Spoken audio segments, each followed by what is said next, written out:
사도행전 25장 13절부터 22절까지 말씀입니다.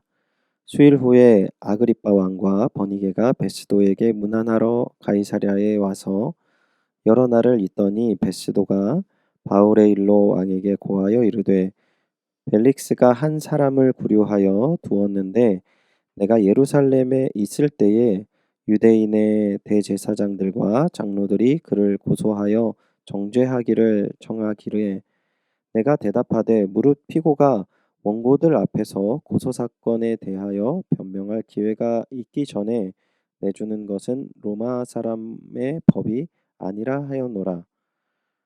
그러므로 그들이 나와 함께 여기 오매 내가 지체하지 아니하고 이튿날 재판 자리에 앉아 명하여 그 사람을 데려왔으나 원고들이 서서 내가 짐작하던 것과 같은 악행의 혐의는 하나도 제시하지 아니하고 오직 자기들의 종교와 또는 예수라 하는 이가 죽은 것을 살아 있다고 바울이 주장하는 그 일에 관한 문제로 고발하는 것뿐이라.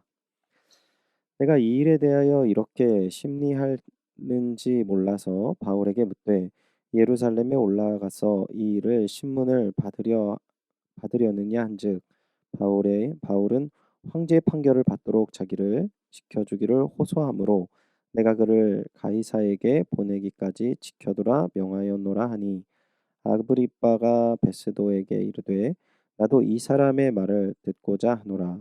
베스도가 이르되 내일 들으시리이다 하더라. 아멘. 나도 이 사람의 말을 듣고자 하노라 라는 제목으로 새벽의 묵상의 말씀 전하겠습니다. 오늘 본문은 바울에 대한 심리를 놓고 베스도 총독과 아그리빠 왕과 그의 누이 버니게의 대화를 담고 있습니다. 오늘 본문을 조금 이해하시기 위해서 25장 전체의 내용을 잠깐 말씀드리면 이 베스도 총독이 부임하는 상황에서 유대인들이 바울을 죽이려고 하는 음모는 계속 진행되고 있었던 상황이었습니다. 바울 심리를 하는 도중에 바울의 변론의 내용을 또한 담고 있고요. 바울의 예루살렘의 일정을 살펴보면 바울이 예루살렘에 들어와서 유대인들과의 마찰로 인해 재판이 열리게 되었고 유대인들이 증거 없는 일방적인 주장으로 바울을 몰아붙였기에 그때마다 바울을 돕는 손길과 바울이 로마인이라는 사실로 그의 심리를 총독에게 맡기게 되었고 당시 총독이었던 벨릭스 총독이 바울의 무죄함을 알았지만 유대인들의 소요의 반발을 의식해서 바울을 2년간 억류했던 내용의 배경을 가지고 있습니다. 오늘 본문의 배경을 덧붙이면 AD 70년에 예루살렘이 함락하는 시기까지 약 20년 정도가 남아있는 예루살렘의 상황이라는 것을 먼저 인지하시면 좋을 것 같습니다. 정치적으로나 유대인들의 소요 문제가 심각한 상황이었습니다.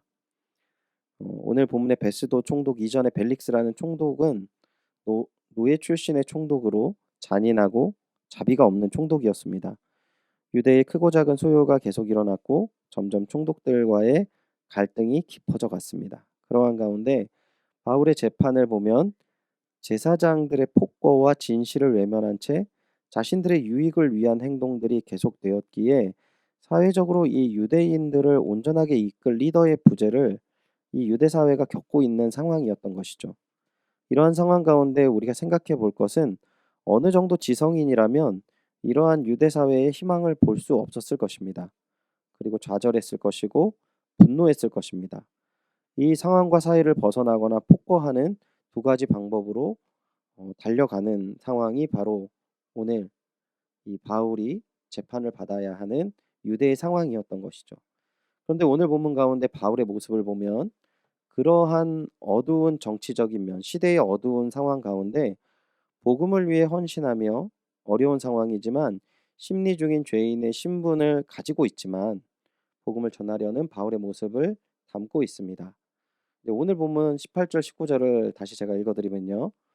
원고들이 서서 내가 짐작하던 것 같은 악행의 혐의는 하나도 제시하지 아니하고 오직 자기들의 종교와 또는 예수라 하는 이가 죽은 것을 살아 있다고 바울이 주장하는 그 일에 관한 문제로 고발하는 것뿐이라.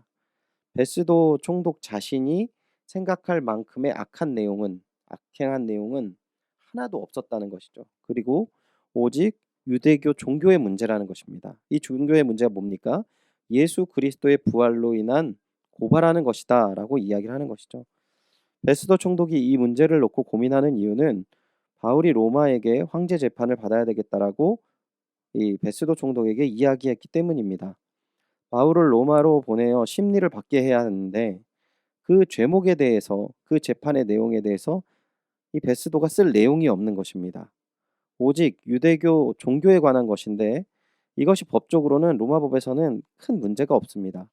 로마인 입장에서는 큰 문제가 없더라도 2년 동안 억류한 바울을 풀어주게 될 때에 또 정치적으로 유대인의 소요를 베스도는 지금 걱정하고 고민하고 있었던 것이죠.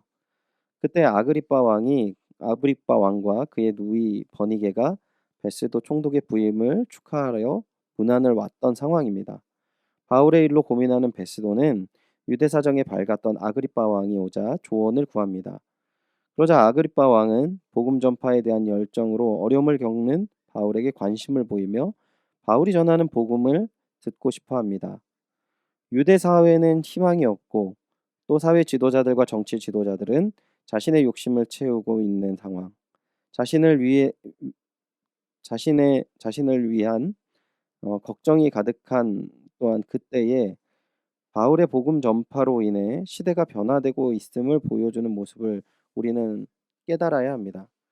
당시에 바울이라는 종교 열심쟁이가 보이는 이 특이한 행동과 모습에 관심을 가졌지만 이 복음은 희망 없는 유대 사회에 사장되는 것이 아니라 당시 세상을 지배한 로마 전체를 전복시키는 시대를 움직이고 있는 중심의 복음이라는 사실을 우리가 예수님의 마음을 예수님의 계획을 우리가 살펴볼 수 있어야 되는 것이죠.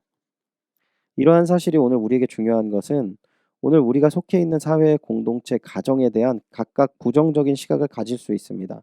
또한 상황이 어렵기도 합니다. 우리의 삶을 뒤덮고 있는 바이러스의 위협과 경제적인 두려움, 밝은 미래를 꿈꿀 수 없는 올바른 모습을 보이는 바른 길로 가야 할 정치적인 안정과 또한 그러한 모습과 너무나도 거리가 먼 분열과 소통의 단절들이 우리를 불안하게 하고 또는 모든 문제를 외면하게 합니다. 하지만 우리에게는 하나님의 복음이 있다는 것이죠. 이 복음이 시대를 움직이고 하나님의 뜻이 그 안에 있다라는 사실을 우리는 잊어서는 안 됩니다. 그리고 이 복음으로 우리는 세상 사람이 알지 못하는 하나님의 나라를 세워가며 하나님의 시민으로 살아갈 수 있다는 사실입니다. 오늘 하루 세상의 문제에 침잠되지 말고 오직 복음의 깊은 은혜 가운데 거하시는 귀한 은혜의 하루가 되시기를 축원드립니다. 또한 우리가 복음을 소유할 뿐만 아니라 복음을 전해야 하는 소명이 있는 사람임을 기억하시기 바랍니다. 우리의 삶 자체는 바로 살아있는 복음을 전하는 귀한 삶이라는 것입니다. 주님과 동역하는 복된 인생, 하나님과 동행하는 기적의 은혜가 가득한 하루가 되시기를 소원합니다. 기도하겠습니다.